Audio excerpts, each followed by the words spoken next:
Hi, I'm Mary Tinty, a member of the Friends of the Southborough Library. I'm Ryan Donovan, the Library Director of the Southborough Library. Hello everyone, and welcome to the Southborough Library.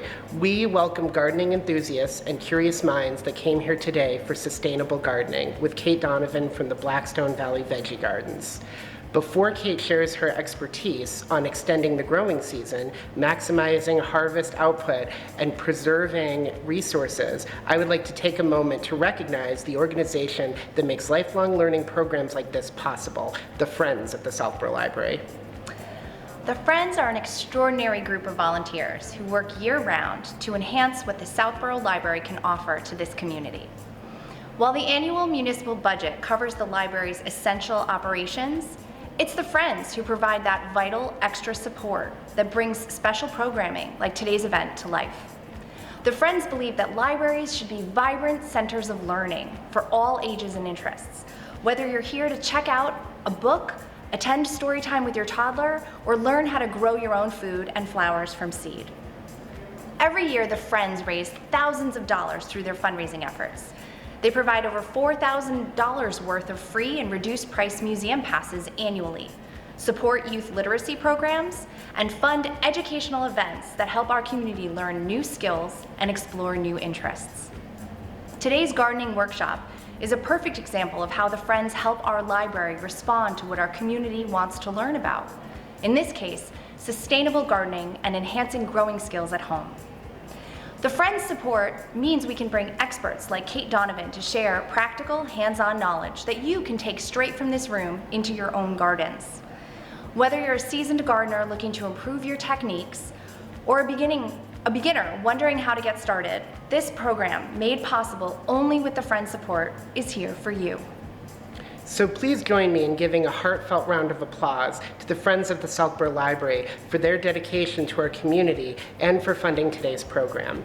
If you find value in what you learned today, consider joining or supporting the Friends. Every contribution helps bring more wonderful programs like this to the Southborough community.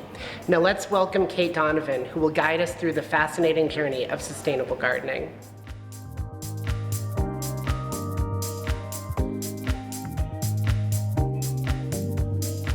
Good morning, everyone. I'm Kate Donovan.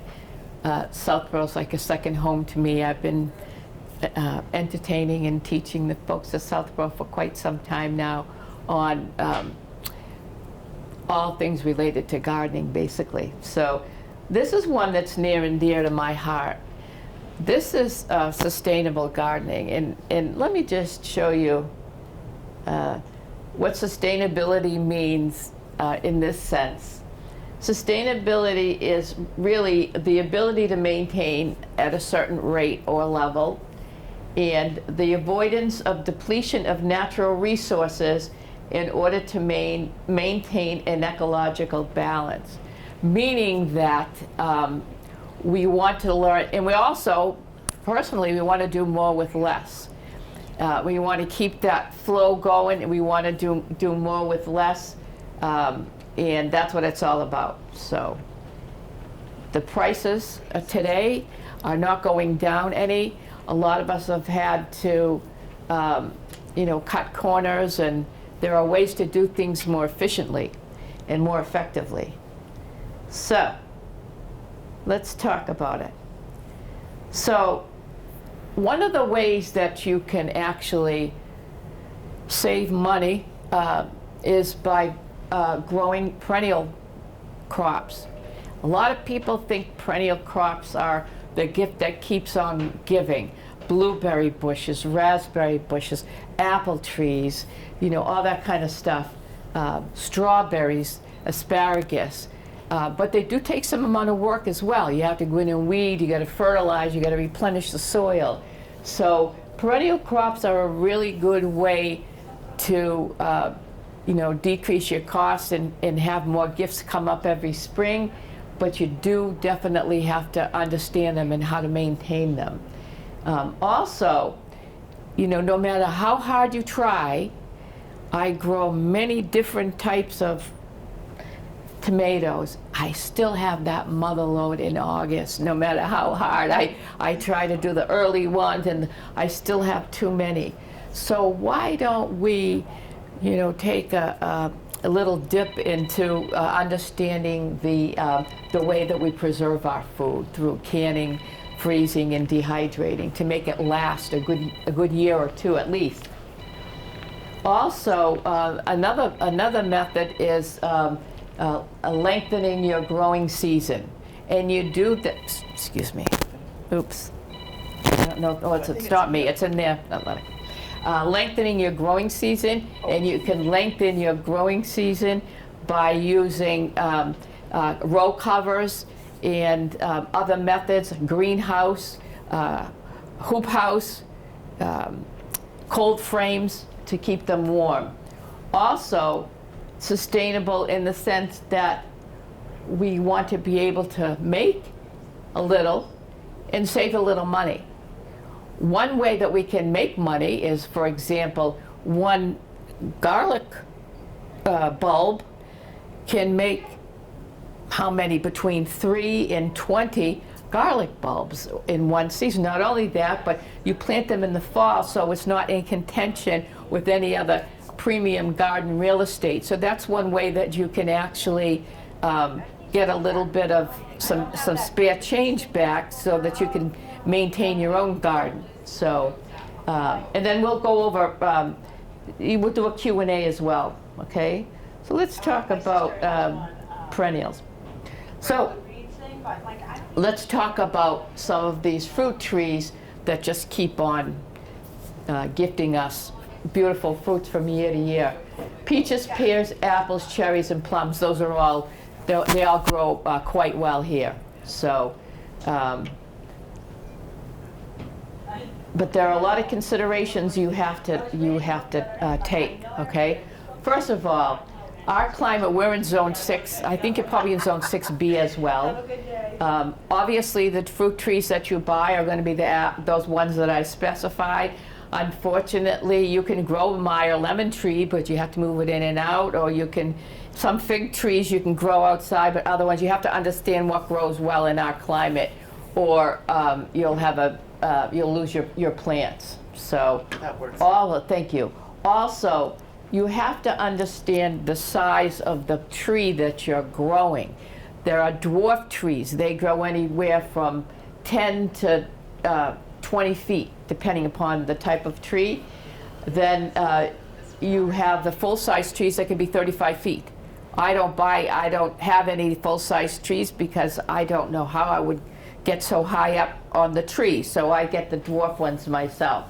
So also, there are some trees that are self-pollinating, meaning they don't need a mate, and there are other trees that they need 2 of them to cross-pollinate. Now, this is where Mother Nature comes in, because you cannot have 2. If there's a tree that needs cross-pollination, it will not cross-pollinate with the same type of tree. So, for example, you can't get a Fuji apple, 2 Fuji apples, and cross-pollinate. They won't cross-pollinate with each other, but you can get a Fuji apple and a Macintosh apple, and they will cross-pollinate, and the fruit will stay true. But so many people have talked to me, and said, I have an apple tree, it's not bearing fruit. Well, basically, apple trees usually need a mate, and they need a mate of a slightly different cultivar grown in the reasonable proximity. A lot of people don't realize that. So if I owned a tree nursery, I would certainly let everybody know that before they got mad at me because they didn't get any fruit. Because it actually takes from a seedling all the way through to fruition. It can take 7 years for an apple tree to actually bear fruit. So what a horrible thing to wait all that time and tend to it and then realize it needed a pear. So also, hold on a second here. Ryan gave me this thing. All right. Oh, what'd I do? Uh-oh.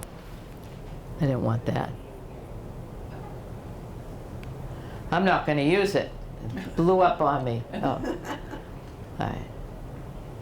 Sorry about that.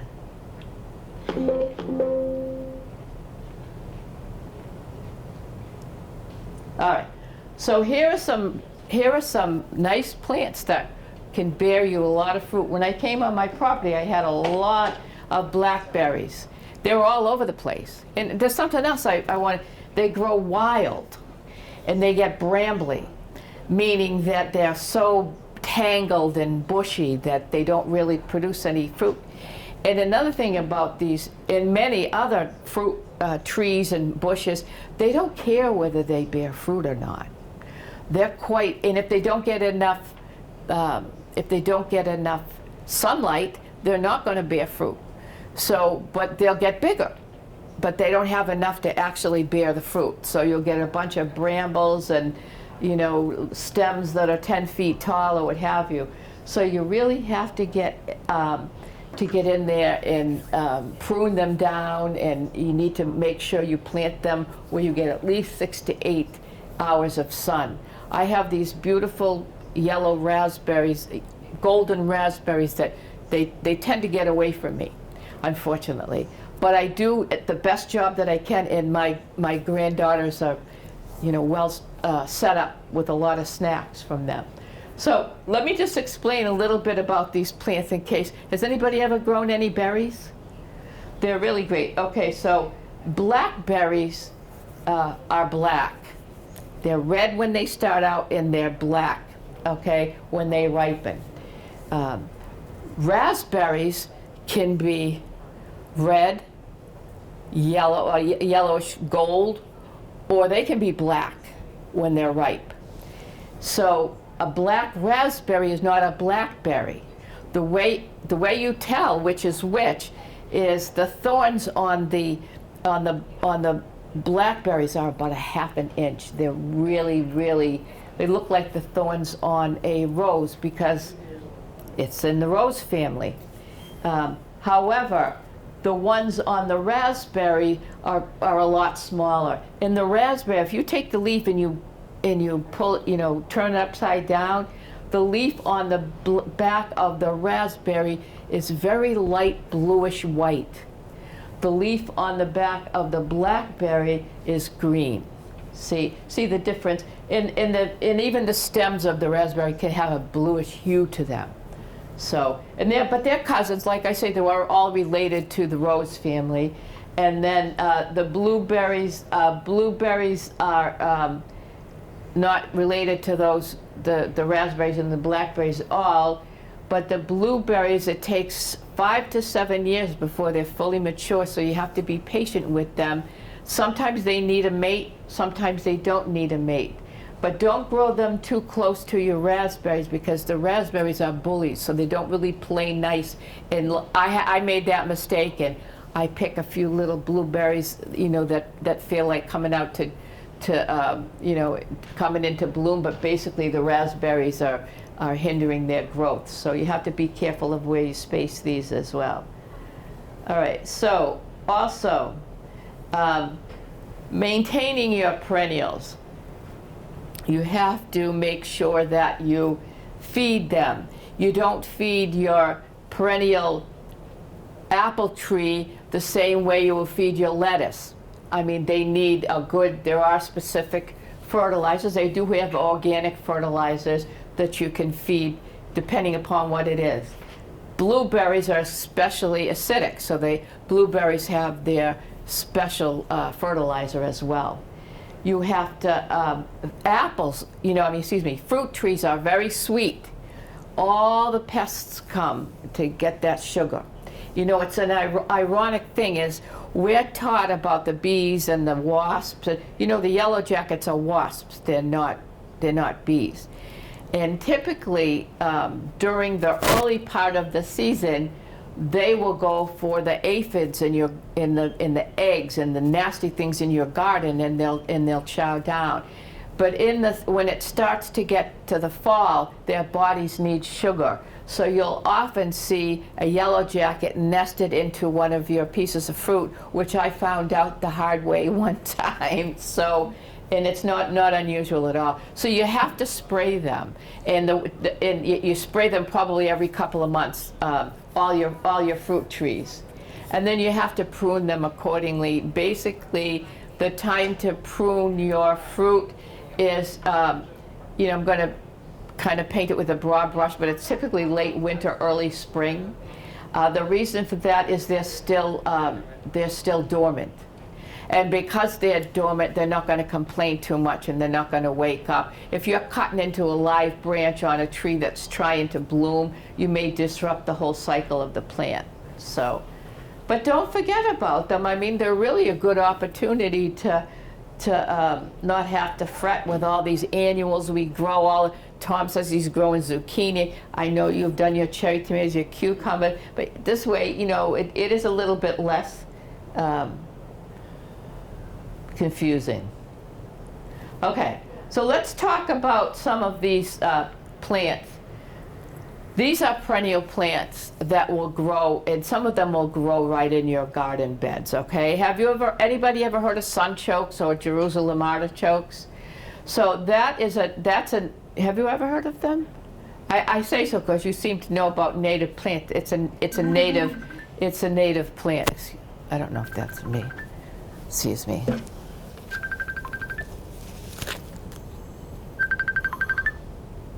Okay, sorry about that. I'm gonna turn this off.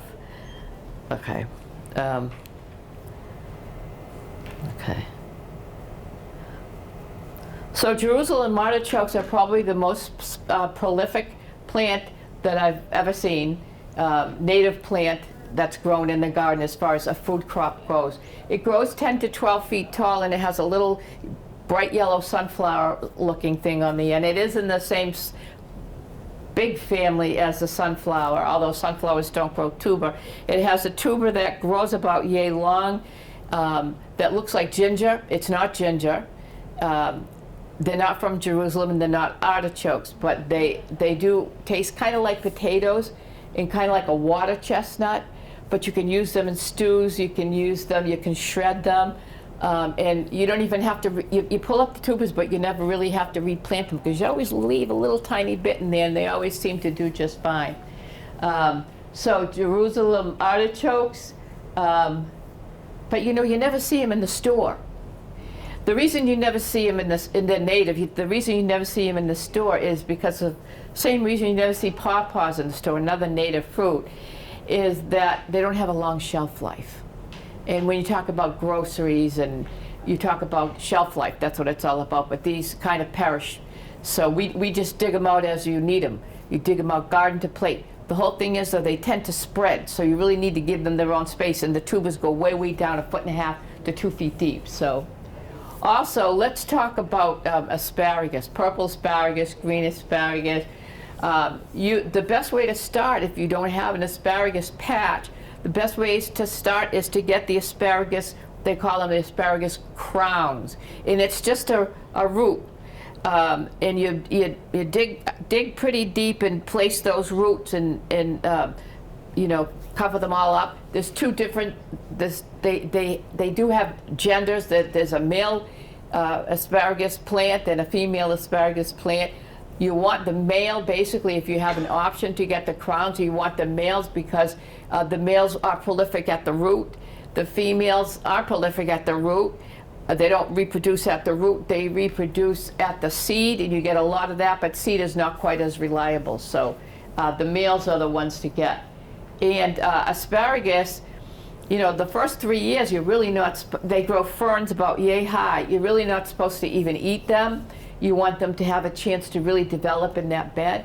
So, but a good asparagus plant can last you almost 40 years. So that's why people grow them. But they don't like contention. You're not going to grow them with a tomato or something that's going to, that's going to shade them out, or something with a you're not going to grow them with the Jerusalem artichokes that have those roots that's going to choke them out either. So, and so asparagus is a nice, just give them their own dedicated patch. Same with Jerusalem artichokes. Strawberries, strawberries are interesting. You know how strawberries grow. You've grown strawberries, Lynn? You've grown strawberries? Yeah. So strawberries grow, you see the plant, you'll see a strawberry, a strawberry, a strawberry, and then you'll see this, it's like a wire almost, come out and plop like about a foot away, and that's where the new strawberry plant grows. that wire type of thingy majiggy is called a runner, and that's how they produce. Asexual reproduction, that's actually a clone of the parent plant. So when the plants are developing these clones, and you may want to let them develop clones for the first year or two so that you can develop your patch, okay? Your strawberry patch. But if they're developing more clones, I want to say babies, but I know they're not babies, asexual reproduction, right? But if they're making too many clones, then they're not bearing fruit. So once you've got a good sized patch going, just don't let them make any more. Cut off those the runners, and then they'll start concentrate on making fruit for you. The original, not the clone, but the clonee, I guess. I would say the mother plant, but she only lasts about from 3 to 5 years, and then they peter out.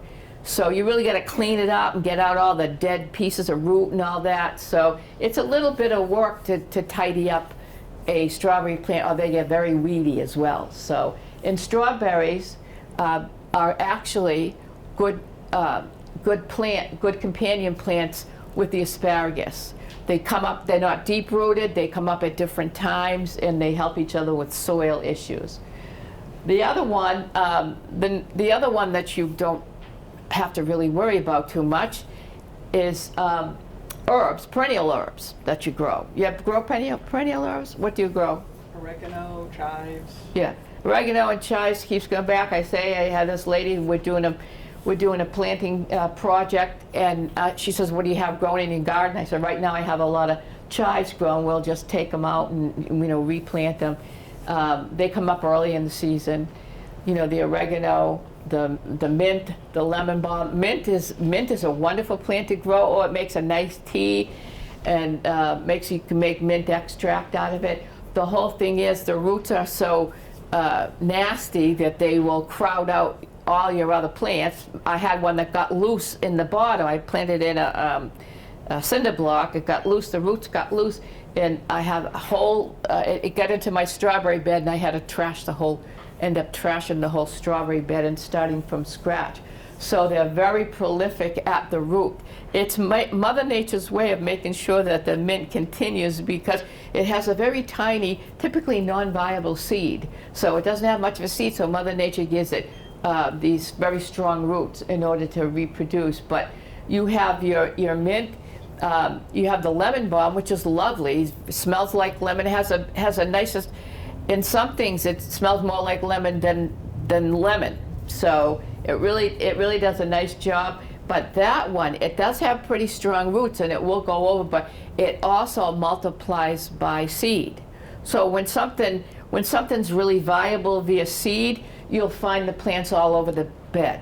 When something's only viable via the root, it'll start growing within its specific space. But lemon balm's a wonderful herb, but you got to keep it contained, or it will definitely grow all over the place from seed and root. So, all right. So, let's talk about preserving our food. Okay.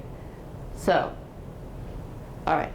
Let's talk about canning. I did a presentation. Ryan called me one time, and he said, "Can you do a presentation over here on pickling?" I said, I never did one on pickling. He said, "Well, can you do it? I need you to do it." There was some kind of contention. Anyway, I ended up doing it, and now quick pickling. So now I do this presentation where we pickle cucumbers, usually from my garden, zucchini, and summer squash, because people don't realize being sustainable, they have so many of those zucchini and summer squash, they don't know what to do with them. Well, they're spongy, and they'll soak up the brine like much better than even a cucumber. So we do a lot of that quick pickling, and then they last a good couple of weeks in the fridge because we don't have time to do the processing. But when you can, and you do the hot water canning, water bath canning, or the pressure canning, your goods will last, your food will last you between at least 1 and 2 years. Really, what we're doing as sustainable gardeners is we're trying to make sure that our food lasts until it grows back again. So really, we don't need it to last like 5 years. We need it to last until it grows back again, so at least a full year, and they certainly do. So if you have a high acid food like pickles, because the vinegar is highly acidic, or tomatoes, those you can use a big old pot, hot water bath canning, water bath canning they call it. You don't even need a special equipment for it. If you want to, you know, people think it's a good idea that if you're going to be canning your vegetables, you may as well can the meat with it. You may as well can your chicken soup or your beef stew or your chili. And when you do add those other components, you know, like meat or even beets or carrots or something that's not a high acid food, then you have to use a pressure canner. They don't cost $100. I mean, you'll certainly make it up, but you know, they can't just be pressure canned, no matter what anyone tells you. There's a new trend going on. I think it's called renegade canning or something, where people just throw caution to the wind and just water bath can these things when actually what they should be doing is pressure canning them, because they can contain, there's a chance, probably not, that they can contain botulism and they can make you very sick. So there's really no sense in not doing it. So also freezing, you can make your food last up to 5 times longer than traditional storage methods by freezing them. Typically you would use some good freezer bags, or you would use a food saver to do it. And the other way you do it is dehydrating. Dehydrating is a really good method. I have it has 9 drawers in it. It's an Excalibur. So the stuff lasts between 5 to 10 years. And it doesn't, you know, the moisture, the things that make your food spoil are air and water. And that stuff is really pretty dry. You suck all the air out of it, you know, you take most of the moisture out of it. So it doesn't really go bad, but it will taste like cardboard if it's really old. So some stuff you dehydrate, you rehydrate it to use it. Like, just give you an example. I take some zucchinis, and a zucchini bread takes two cups of zucchini to make. So on each of my 9, I grow a lot of zucchini. In each of my 9 drawers, I put 2 cups of shredded zucchini, and then I dehydrate it. By the time it's dry, I have a 1/4 cup of zucchini left, between 1/4 and 1/3 of a cup of dried zucchini. Each one of those, I single serve, put it in the food saver and make a little envelope out of it. And then when I want to use it for my zucchini bread, I'll take it out and I will open the bag, cut the bag open, and put the zucchini in the water and let it rehydrate. And when I have the 2 cups of zucchini that reconstituted from that, you know, that 1/4 or 1/3 of a cup, then I know that it's okay to put in the zucchini bread. So the stuff lasts a long time that way, and dried veggies can remain edible for up to 10 years. So, but like I say, after a while it loses flavor. So, and of all of these, the one that is, can anyone tell me the one that leaves most of the nutrients intact? Go ahead. Freezing. That's freezing, yeah. Because when you can, you introduce heat. When you dehydrate, you introduce heat. And when you freeze, typically you may do some 3-minute blanching and that, but basically you don't add as much heat, so the water-soluble vitamins stay intact. So, but then again, I have so much stuff in my freezer, trying to find the room. And even if you do freeze, right? Even if you do, you know, freeze stuff, you still should can some stuff, because sometimes you lose power. You never know when you're going to lose power for a lengthy amount of time. And if you're lucky, well, I can't say if you're lucky, it's in the winter, you could put stuff outside and use that, but then you wouldn't have heat. So, so anyway, this is not the right one. You can query on the same one now. I think you can actually use that same link, but the National Center for Home Food Preservation link has changed. And before I send this out to you, if anyone emails me and wants a presentation, I'm going to give it to you. It was one of those things in all these government cuts that they cut out, and the people that are maintaining it now from the University of Georgia. So, but this is a really good website if you want to know, you see on the left side how to can, how to freeze, how to dry, how to pickle, how to dehydrate or what have you. And you can go in and find, a few recipes on salsa, a few recipes on, tomato sauce or whatever you want to make. So make jam and jelly, how you store stuff. So it's a good, and hopefully the University of Georgia will keep it up, because there's a lot of misinformation, like I say, these renegade canners and all, there's a lot of misinformation about food safety, and I was really glad to have the USDA in charge of it. But like I say, hopefully the University of Georgia, I guess they were big into that for a while, so hopefully they'll do a good job. So, all right, so let's talk about lengthening the season, which is important. So it's important, everything has a life cycle, right? All the plants, but some stuff you can just keep planting, like carrots, peas, lettuce, radish. You can keep planting them from the spring all the way to the fall. And it's always better to eat garden to plate, when you can, to go out and pick stuff. So let me just show you okay. So when we talk about getting a head start and elongating the season, one way to do it is to do the winter sowing method. So you can get all that stuff started. Has anyone ever done this method? Oh, good. So you do it for wildflowers? Yeah. So a lot of the perennial wildflowers go through a period, the seeds go through a period of cold stratification. They need that. It signals to them, after that, it signals to them that they have to germinate. It's nature's way, because they're in this climate where we have freezes and thaws.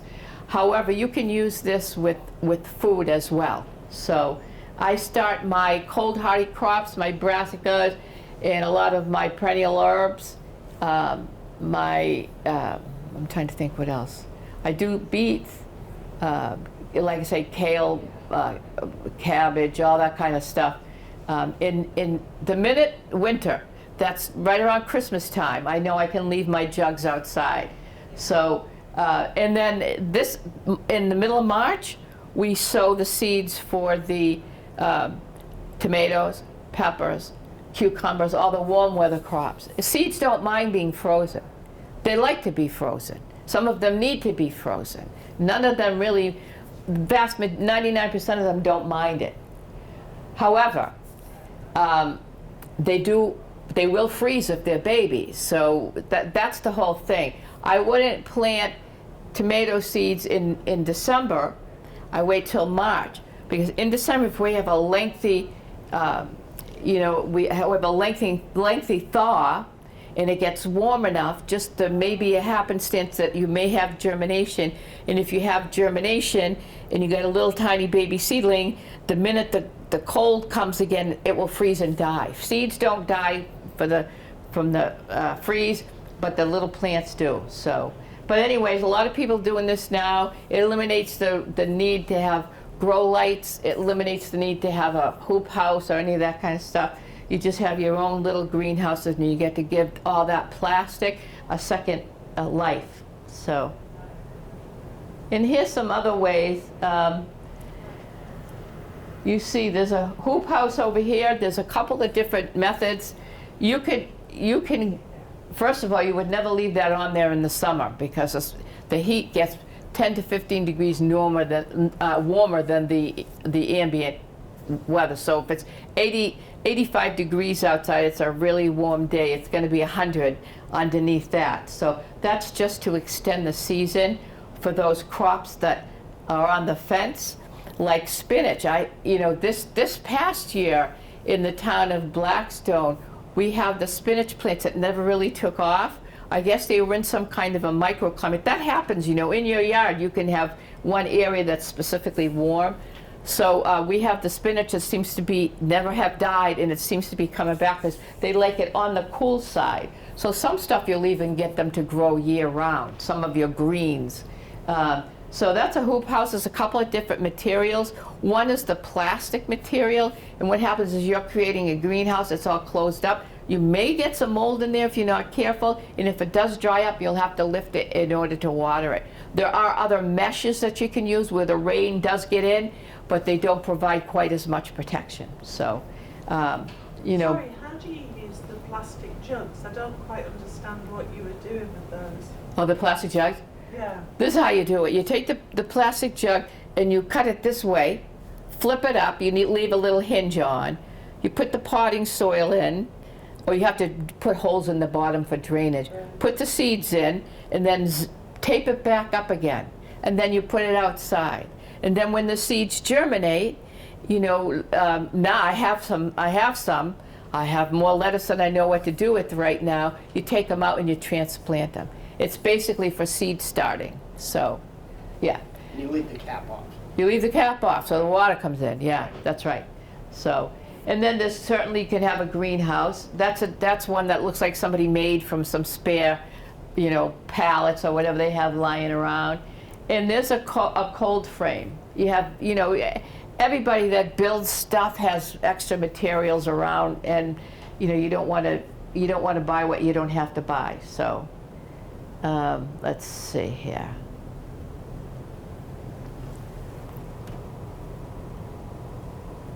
All right, stop this.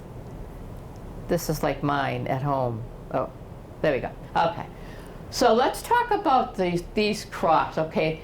When to start indoors or direct seed. So these hardy vegetables over here to the left, hardy vegetables, broccoli, Brussels sprouts, cabbage, collards, onions, and rutabaga. You can start those inside. And kale, kohlrabi, peas, radish, spinach, and turnip, you can direct seed sow those in the ground in the early spring. These are cool season veggies. Semi-hardy vegetables, artichoke, cauliflower, and celery. You can start those indoors. Arugula, Asian greens, beets, carrots, endive, lettuce, potatoes, salsify, Swiss chard. You can do those from direct seed. Well, it says potatoes in there. You do potatoes from seed potatoes that have little eyes on them. So there's a lot of stuff that you can be doing to elongate your season. Okay.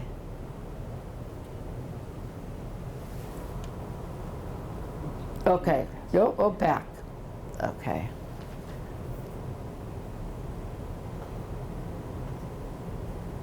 Okay, let me see how I'm going to do that. There we go. All right, so these are the crops that, you know, when you grow food, you want to, like I do as a professional gardener, I always keep in mind the volume of the food. Last year we grew about 220 pounds of food in this garden, 2 gardens. I want to make sure we can top that. But when you're counting it up, you have to keep in your mind that these crops are succession planted, meaning by the time you have one pulled up, you have another one growing. And that's your beets, carrots, turnip, lettuce, beans, and peas. And there's more, I'm sure. But like I say, one year I got 4 seasons out of beets. So how do you stagger them then? How do you know when to plant the next crop? you can plant the next crop. But the whole thing is, what I don't want you to do is wait until you pull the beet and then put the seed in. That's a long, you know. Then you're going to go all that time without beets, right? So just find a place and, you know, put a couple of seeds in, or constantly have them going. A couple of weeks or something? Yeah, I would say so. Yeah, I mean, the back of the seed pack, if you have a seed pack, will tell you how long it's going to take for that seed to reach your table as a vegetable anyway. So just kind of gauge it. You know, I put new seeds in every couple of weeks myself. So, okay. All right, let's talk about saving moolah. It's hard to do nowadays. sometimes. So let's talk about it. There are ways, power is a big thing, and it's very, very expensive for a lot of us. So there are ways that people can get the solar panels, and you can power your house, obviously, with the solar panels, right? You can heat your greenhouse with it. You don't have to worry about, heating your greenhouse. Okay, and you can power your drip irrigation. All that through, through the power that comes to you from the solar panels. Okay, that's just drip irrigation. Okay, so let's talk about this, creating your own compost. Does anybody grow their own compost? Oh, good, that's awesome. Okay, so the most voluminous matter that goes into your compost are your dead leaves, your fall leaves, and your grass clippings. So, and your grass clippings, fall leaves are fall leaves. Basically, grass clippings, you're really not supposed to use the kind if you have your grass done by a professional landscaper, unless he or she uses something that's safe. So if you have any questions about it, you can ask them, what are you using on my lawn? Is it, and the key is OMRI approved, means it's for organic use. So you can always ask, is it OMRI approved? So, but the most voluminous items would be your fall leaves and your clean grass clippings. Fall leaves are brown matter rich in carbon, and the green grass is rich in nitrogen. So grass clippings, fallen leaves, you can put your coffee grounds in there, eggshells, shredded cardboard, I have to say, Amazon boxes, I know I have a ton of them, and then any kind of shredded brown paper. I got this new toy. I get these new toys, and it's like the best $35 I ever spent, okay? I had surgery on my hand. So it's a pair of scissors that it plugs into the USB port, right? And then charges that way. And then zip, zip, zip, I cut up all my cardboard. They're electric scissors. I can cut the cardboard up nice and small to put it in my compost bin. So, and it doesn't kill my hand to do all that cutting. The smaller the pieces that you put in your compost bin, the sooner you're going to have compost. So, yeah. So definitely grow your own compost. I went to Home Depot the other day, actually Lowe's the other day, and I saw a 1 cubic foot of black cow. Now, if you have a standard raised bed that's 8 by 4 feet, I think it uses 32 of those, and it's only 12 inches or something. 32 of those, and they're over $6 a piece now. So that's a lot of money when you can make your own. You make your own. I mean, if you have a yard and the leaves fall, and you have leftover salad and potato skins or what have you, you make your own anyway. So you might as well recycle it, repurpose it. So let's talk about. Very importantly, we talk about seed saving. Ryan's into it here. They're really into it here. They have a seed savers exchange, I think they call it, as opposed to a seed library, which is good because the whole purpose of the seed library is to get people started so that they can take the seeds that they have, that they've grown, and deposit it back. We call them seed bank because you make a withdrawal and you make a deposit. So he says it's going well. I have other places, cities and places that they take and they don't give. I think it's because I really don't know how to harvest the seed. There's a lot to harvest. Not that hard, but there's a few tricks to harvesting seed, and all plants are different. So anyway, a lot of times, I don't think this is valid anymore for us, but my garden club is a 501c3, and we have members in Rhode Island. So URI gives nonprofits from Rhode Island a bunch of seeds from Burpee. They get the Burpee's leftover seeds, and they distribute them to the nonprofits in the area. And half our population is in Rhode Island anyway. So, also, they have a lot of groups set up on Facebook where people are exchanging. You know, I have the yellow tall marigolds, but I don't have the short reddish ones or what have you. So you get a lot of those set up. And the best seeds that you can grow, Tom, are the ones that were grown in Lynn's yard, and because we're in the same climate. So that's why it's so important to deposit your seeds and trade and go to seed swaps and use local seed banks, etc. Because even those ones, I get about 1,000 some odd seeds a year, and most of them donations, and they come and go. And I tell people, I say, this is just your starter, because you're growing corn. When you get the corn, save one ear, let it dry out, take those kernels, and then share them with everybody else. So saving seeds, you can store the seeds in small baggies or airtight containers. You keep them cool, because if they're warm, they have more of a tendency to get confused and try to germinate. You keep them dark because they'll want to germinate and go towards the light. And you keep them dry, because if they get moist, they're going to mold and they will not be viable. So cool, dark, and dry. A lot of times, and if you have room, like I say, it's not a bad idea to freeze them. Put them in a Ziploc bag, suck all the air out of that, and put it in the freezer. So a good way to store them.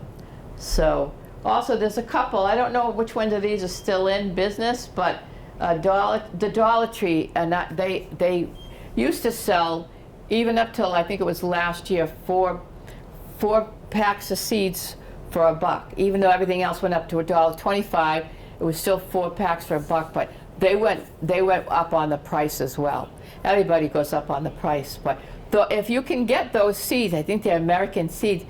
From what I'm hearing, they're the same seeds as Ferry Morse or Livingston, and they're just as good as any other. If you're growing, you're not going to get your fancy white eggplant and your, extra long zucchinis, yay long. You're going to get basic plants, but for that price, it's not a bad idea to just go to the Dollar Tree. And there's dollarseed.com as well. So, okay. All right. So let's talk about how you'll make back some of your money. And I actually do this. I found that I don't. I find that selling plants in I have a half an acre, I can't seem to sell really enough. I can sell dribs and drabs in order to get my my seed money back, my gardening funny money back. But as I say, one way to do it is to grow a whole bunch of garlic in October when everything else is pretty much out of the garden, you harvest it in July, plenty of time to plant some lettuce or something else, and you can sell the organic garlic. Be aware, though, that some garlic has only 3 cloves to it, and some garlic has 20 cloves to it. So you have to make sure you have one with at least a few cloves to it to make anything out of it. Herbs as well. Perennial herbs grow and multiply quickly. Like I say, the chives that you have growing, you know how that spreads. You can make some pots and make some money out of it. Especially if you're lemon balm. I have lemon balm all over my yard. Every year I take it and dig some up and sell them at the plant sale day before Mother's Day. So, and then radish. I know it sounds strange, but a radish can go from a seed to harvest in 21 days. So keep them. Put the radish in. Make a row of radish. Then you know, probably a week later you'd make another row and just keep them, you know, as a constant steady stream. I don't like radish, but some people like them in there. Some people like them in, too peppery for me, but. And then there's the sunchoke I told you about. The sunchokes are, you don't even have to have an inventory. Somebody wants some, you know, they want to buy them. They propagate on their own, but you know, you take one of those and you know, it's like $2 and you probably have a couple of hundred that will grow because it's such a prolific plant. So that's how you can make a little bit of money back. You can't be a millionaire off of selling your plants, but you can certainly keep yourself in fertilizer and all that other stuff that you need. Okay. All right. That's it. Who has questions for me? Not a question? Yes. The, go ahead. when you're doing the milk cotton, Yeah, yeah. do you have to have the kind that's off, you know, it's not clear? Do you know what I mean? Because I have clear bottles of like Poland Springs water. Poland Springs, anything that's clear or translucent is fine. Yeah. If you get the opaque ones, like the hood, I don't think they let enough light in, and so they don't work. But and they call it milk jug sewing, but I prefer the water bottles myself. Not necessarily because they're clear, but because they don't stink. You got to really rinse out those. I have a friend that drinks iced tea from Walmart. She gets the gallon jug. Those are absolutely perfect. So yeah, but this is basically how you do it. As I say, you take the container, you cut around this way, but you leave a little lever where the thing is, and then you put in a good soil, not a seed starting soil, a good potting soil. It's going to be in there for a while.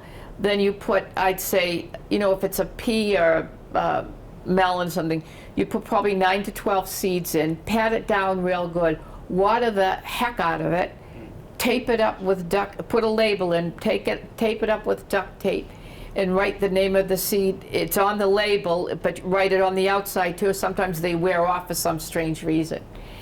And then just put it outside. And every once in a while, right, you go out and you look and you see if it's got the greenhouse effect, meaning it's got little droplets, you know, because it's raining inside. And if it doesn't, you may want to water it with a hose, but you do so very gingerly, because if you do it with a lot of force, you're going to dislodge that the seed to soil contact, and then they won't germinate. It's a great way to do it. I have dozens of extra containers if you need them, Tom. I'll bring them in. So yes. Have you ever had a problem with, I have these little black cat chickadees that keep getting really curious around my water bottle? I never did. No, I haven't. I can't say. There's not a lot they can do with them. I just So think it might be just big enough for them to get inside the bottle openings, and I'm a little bit nervous that they might be stealing something from them. no, I don't think they would get into Okay. in that. I've never seen one. I've never seen the issue. Get out? 'Cause I don't know. I'm just When I have a number of milk jugs, I put them inside a raised bed that's not being used in the winter, right? I put them inside a raised bed, or take a string and tie around, because if you get a good wind or something and one tips over, you know, all that seed is going to just be dislodged from the soil, and you probably won't have a good yield from it. So, but it's a good opportunity to keep busy when typically we're sitting around saying, "Oh God, I can't wait till spring," you know, to actually get some planting done. So.